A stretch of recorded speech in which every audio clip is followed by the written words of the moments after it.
bean for breakfast. It tastes better than you think.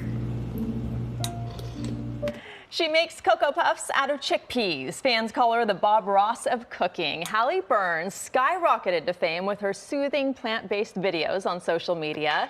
And now she has a new book, Call Me Vegan. And she's joining us live here on KKL News Mornings. Thank you so much for being here. Thank you for having me, guys. So there's so many recipes, and you have a new cookbook out. So take us through, what do we have here? So we have a setup for rice paper bacon. I have some mini strips of rice paper just so we can do it in this little pot. That's the best I had. But this is one of my favorite snacks. I think it's great to show that you can still get a lot of protein with like yummy vegan food, and it's in the breakfast section of the book, which is one of 5 chapters in the whole thing. So you go through breakfast, and what are the other chapters? There's breakfast, snacks, basics, mains, and what am I forgetting? Dessert. Oh, dessert. Oh, Dessert. how did you forget dessert? I prefer dessert first, personally, but you started this in your college experience. Yeah. It's affordable. You didn't have a lot of vegan options at the time. Talk about the history of how you became such a big movement in the vegan movement. Went to the University of Alabama, which is very, I wouldn't say anti-vegan, but I would say not a lot of options. There aren't a lot of options. Yes. So in my dorm room, I came back to college after being sent home because of COVID. Oh, you're one of those kids. I'm one of those. Sorry. So my sophomore year was really all just vegan cooking in my dorm room because I had so much time. Hopefully this isn't going to burn. It is getting a little hot. It is. Do we have something? Do you have to turn it or anything? You do. I would say let it cook for maybe a minute or 2 per side, but the rice paper will start to crisp up, and there's a little bit of plant butter in there. But I would do things like this in my dorm room. I actually bought a portable stove one year. You did? Yes, and set off the fire alarms. You know, most of us are making ramen. I didn't, and I think that was my key to success. Being by yourself. Yeah, truly. Okay, let's see if we can flip this. It is a little hot, so I think the bottom might be And this is especially good right now because eggs are super expensive. Yes, hard to come by. Bird flu. Oh, a little dark. That's all right. This is how it's supposed to end up, right?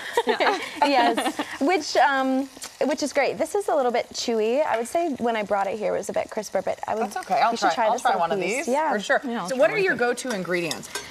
In general, I would always have like a big bag of kale. You like it? I do really like it. It's maple and soy sauce. There's nutritional yeast in there, so some B12. Oh, this is really good. Really good.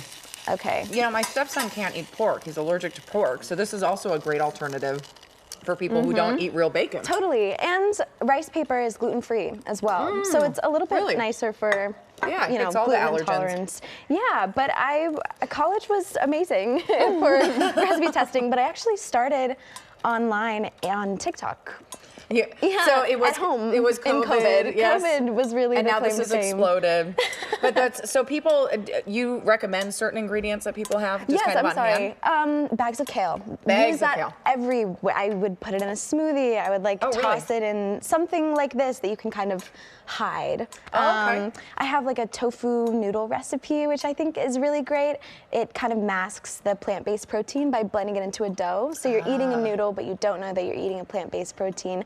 Anything that can kind of tuck away vegan ingredients but make it still delectable is my thing. It's so creative, all the things you've come up with. Is there anything, what was the biggest surprise to you that turned out to be a success? And did you have a lot of failures along the way, the things that weren't quite as delicious? I actually want another piece, so I'm going to do that while you're talking. Amazing. I would say recently, it could be a failure, it could be a success. People were happy about it, some were angry, but I made an oven roasted watermelon and then marinated it in like a tuna, like a fishy sauce. So it looked like tuna, and I put it in a poke bowl. How could people be mad about that? Just because I think the watermelon was a little bit alarming coming out of the oven after 3 hours, like dark brown, concaved, but it actually made the most perfect recipe, and it's in the book. Okay, well, so creative. And that's the book is out. Thank you. And it's simple. And for people who maybe want to try this lifestyle, it's, Sure, it's easy to yes. do. Thank you so much for being here. Thank you for having me, guys. Really appreciate it.